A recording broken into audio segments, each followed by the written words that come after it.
Chapter 6. The Never Want to Go to Bedders Cure. Each evening, as the clock struck 8, Mrs. Gray called Bobby and Larry and Susan. She said, "Come, children, 8 o'clock and time for bed." She tried to make her voice sound cheerful and gay, but actually she felt like groaning because she knew what was coming. First, Susan, "Oh, we don't want to go to bed now. Please let us stay up a little while longer. Please, Mother, please." Then Bobby, "We are the only ones in our whole neighborhood who have to go to bed at 8 o'clock.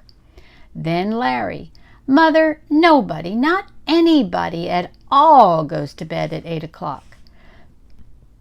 Then Susan again, "But Mother, we have only just started this game." Then Bobby, "Please let us finish this game, please." Then Larry, "Just one more turn, Mother. It's my turn, Mother, and I haven't won a game this evening, please." Mrs. Gray said, "Now, Bobby, Larry, and Susan, you know that if you want to grow up into fine young men and women, you must have plenty of sleep. I'm sure they teach you that in school." "We don't want to grow up. We just want to finish this game," Bobby wailed.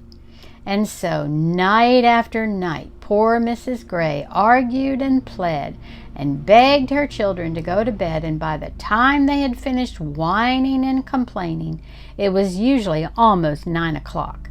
Mrs. Gray was desperate. Finally, one day she called her friend, Mrs. Grassfeather. She said, "Hello, Mrs. Grassfeather. This is Mrs. Gray, and I would like to find out what time Catherine and Wilford go to bed." Mrs. Grassfeather said, "Why, at 8 o'clock, Mrs. Gray, unless their Uncle Jasper comes for dinner, and then I usually let them stay up until 9:30 to hear Uncle Jasper tell about his experiences in the Boer War." That, of course, is strictly Mr. Grassfeather's idea. He not only allows the children to stay up until 9:30, but he pays them as well for listening to Uncle Jasper while he goes to bed. Mrs. Gray said, "Do the children like to go to bed at 8 o'clock?" Mrs. Grassfeather said, "Oh, they are very good about it because they know that if they whine and complain, I will not let them stay up the next time Uncle Jasper comes over, which is about 4 nights a week." As the Grays had no Uncle Jasper, Mrs. Gray realized that Mrs. Grassfeather could be of no help, so she said goodbye and hung up the phone. Then she called Mrs. Gardenfield. "Hello, Mrs. Gardenfield. This is Mrs. Gray, and I called to see what time Worthington and Guinevere go to bed at night." Mrs. Gardenfield said, "Oh, they go to bed any time after Daddy comes home. You see, Mrs. Gray, Mr. Gardenfield gets home at 4:30. We have dinner at 5:30, and the children, Mr. Gardenfield and I, all go to bed at 6:30. "6:30?" said Mrs. Gray, amazed. "My goodness, that is early."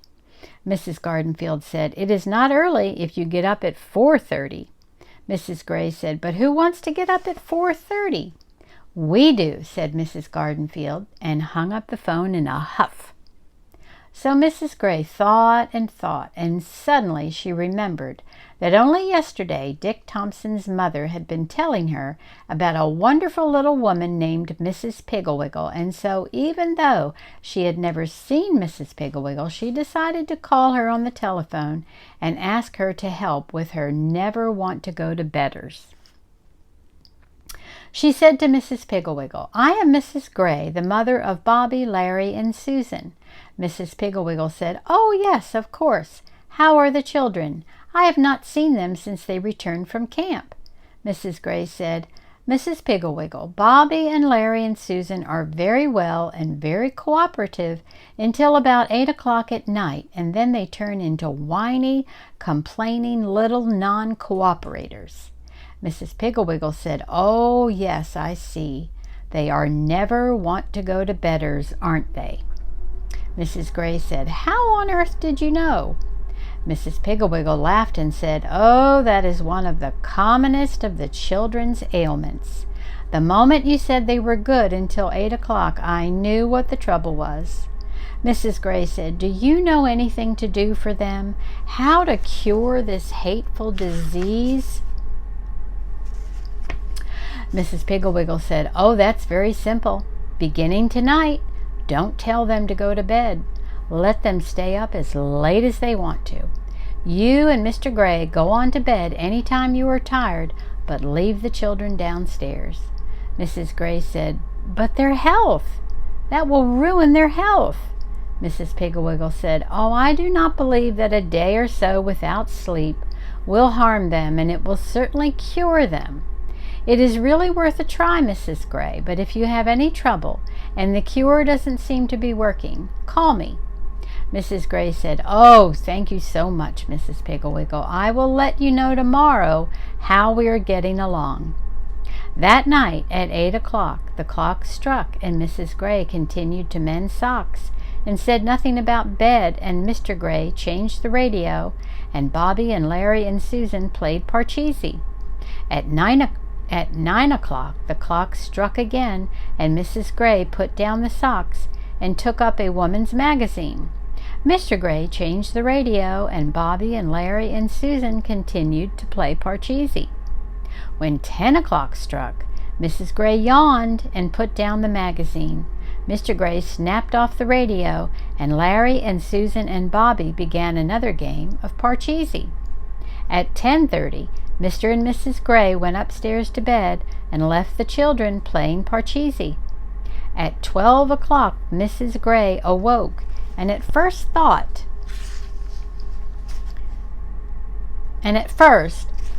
thought there were burglars in the house. Then she remembered the never want to go to bedders, so she tiptoed down the stairs, and there were Bobby and Larry and Susan playing Parcheesi on the living room rug. The next morning, the children slept until 11:30. About 9 o'clock, Dick Thompson's mother stopped by to take them to the beach, but Mrs. Gray told her they were still asleep. When the children finally got up, they were cross and quarrelsome. When their mother told them about Mrs. Thompson inviting them to the beach, they said, Why didn't she wait for us? Why didn't you wake us up? I think Mrs. Thompson's mean not to wait." Mrs. Gray said, "I see no reason why Mrs. Thompson and Dick should have their day spoiled waiting for the 3 little members of the all-night Parcheesi Club to get up. Now come and eat your breakfast and stop complaining." That night after dinner, Mr. and Mrs. Gray went to a moving picture show and left Larry and Bobby and Susan playing tiddlywinks. When the Grays came home about 12:30, the children were still up playing tiddlywinks and quarreling about whose turn it was. The next morning they had a 9 o'clock dentist appointment, and so Mrs. Gray got them up at 8. Susan was so sleepy she could not eat her mush, and Larry yawned so much he choked on his egg and had to be turned upside down and shaken by his legs. Bobby just sat and rubbed his eyes. Bobby went to sleep in the car on the way to the dentist. Susan went to sleep in the dentist's waiting room, and Larry slept all the way home. That night, after their parents had gone to bed, Larry said, "Why do we have to stay in the house for all the time? Why do we have to stay in the house for all the time? Let's go outside and play." So they went outside and put on their roller skates and began skating up and down on the dark streets. Mrs. Milgram, who lived on the corner, came out on her front porch in her bathrobe and yelled, "For heaven's sake, don't you children know that it is almost midnight? What on earth are you doing up at this hour?" Larry said, "We don't have to go to bed anymore. We stay up late every night." Mrs. Milgram said, "Well, stay up someplace else and be quiet." She went into the house and slammed the door. So the children took off their skates and tiptoed back to the house. They got out the Parcheesi board, but Susan said it was her turn for the pinks, and Larry said, "I happen to beg your pardon, but it is my turn." Susan said, "You had the pinks yesterday, and Bobby had them the day before, and it's my turn tonight." and she began to cry. Larry threw the pinks at her, and one of them went into the fireplace, and they had to strain the ashes through their fingers until they found it. When they finally were ready to play, Bobby was asleep with his head on the board, so Susan and Larry played, jumping their men across Bobby's head, until Susan too fell asleep right in the middle of her turn. Larry woke Susan and Bobby, and they all went to bed just as the clock struck 1. The next day there was a matinee at the neighborhood theater, and Mrs. Gray said they could go. It was a wonderful picture with Indians and cowboys and pioneers, and the children were very excited. But no sooner had they found their seats and settled back in the nice dark theater when first Susan, then Bobby, and finally Larry fell asleep. They slept peacefully through the Indian picture, a Mickey Mouse cartoon, and a newsreel.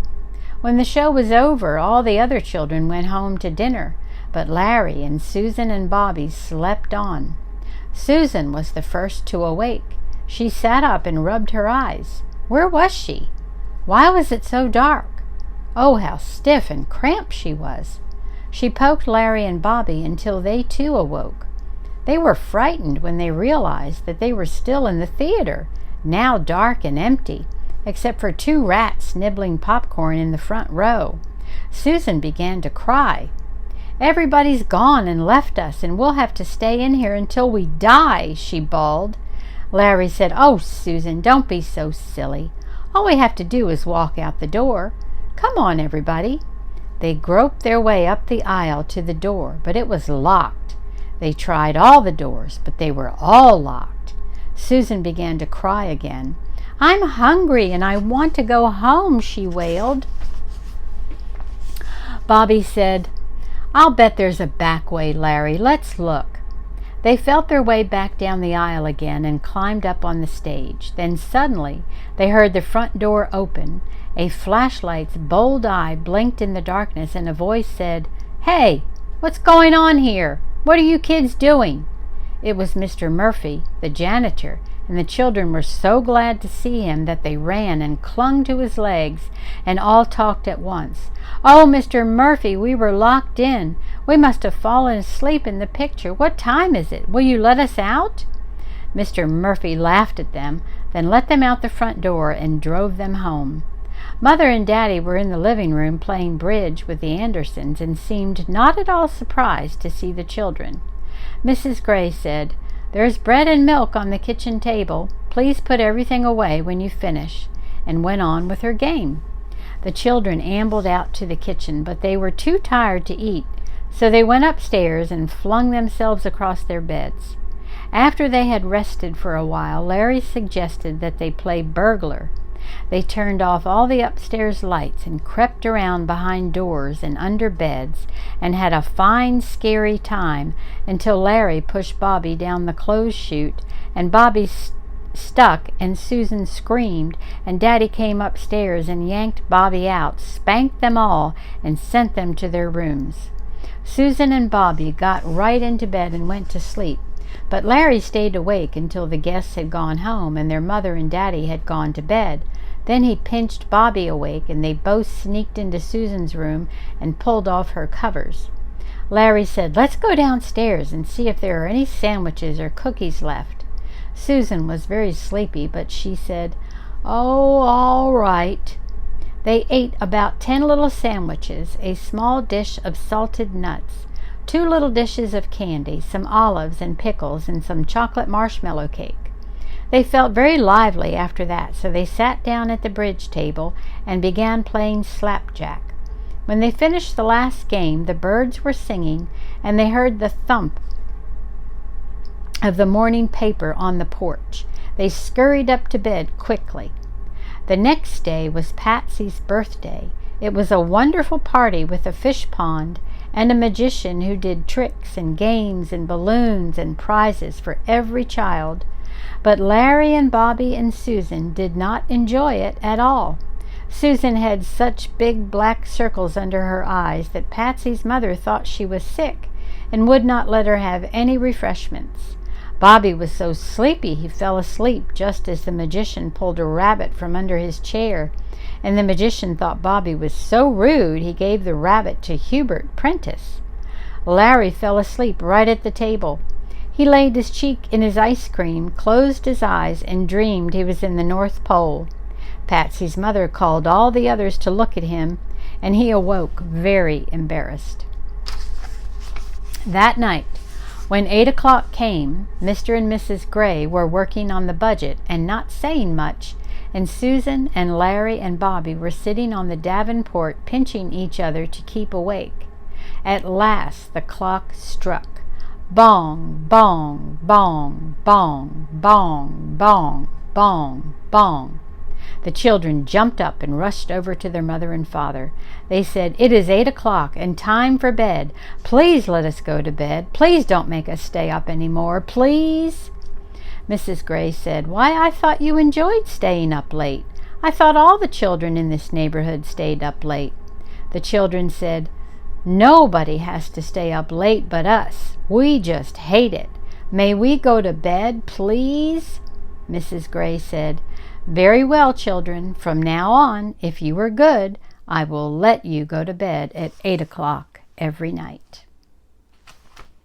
Until next time, love you.